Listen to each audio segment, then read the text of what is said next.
Uh, I absolutely have to concede that there is something good about this bill, and that is that it points out that the president has no authority to unilaterally shrink or undesignate a national monument under current law.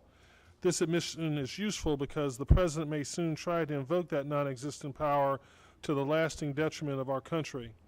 In every other way, however, Mr. Chairman, I would suggest that this bill is flawed. If we enact this measure, we will endanger our existing monuments, we will cripple future presidents' ability to protect new sites. In isolation, either change would be a grave mistake. Together, I would suggest they are a calamity. We have more than 150 national monuments. Each is unique and irreplaceable. To reduce existing protections for any of those sites or to reduce our ability to protect new sites in the future would be a betrayal of the public trust. And let me be very clear, the people of the United States do not want that kind of change that this bill contemplates. Our national monuments enable Americans to connect with nature and learn about our history. Monument status affords these sites the kind of strong protections they need and richly merit, preserving them for future generations to enjoy and to explore. As a result, national monuments are incredibly popular.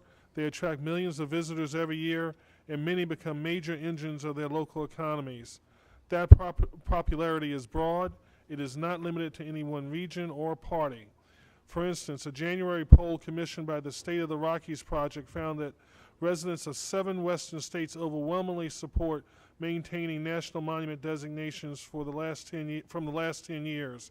80% were supportive versus just 13% opposed. And historically, Republicans and Democrats alike have seized the opportunity to designate new monuments. No one should try to claim that this bill somehow restores the original intent of the Antiquities Act. Less than 2 years after that act was signed, President Roosevelt used it to protect the Grand Canyon, an 800,000-acre designation.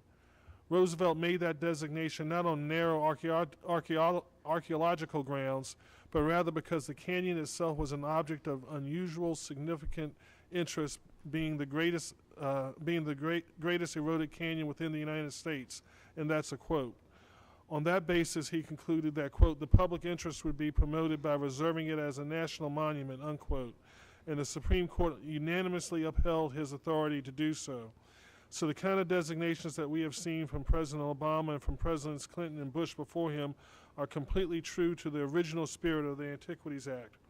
So contrary to what some may claim, H.R. 3990 flies in the face of both historical precedent and public opinion. This bill is not a restoration or corrective. It is an assault on our public heritage and one of our most powerful and effective tools for protecting that heritage. It is a permanent gift to special interests at the expense of the American people. Most of all, it is a terrible mistake that could deny our children and our children's children the kind of opportunities that we currently enjoy.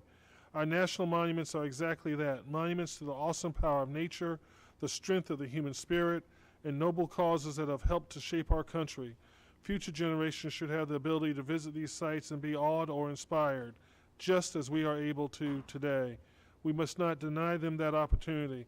Thank you, Mr. Chairman, and I yield back.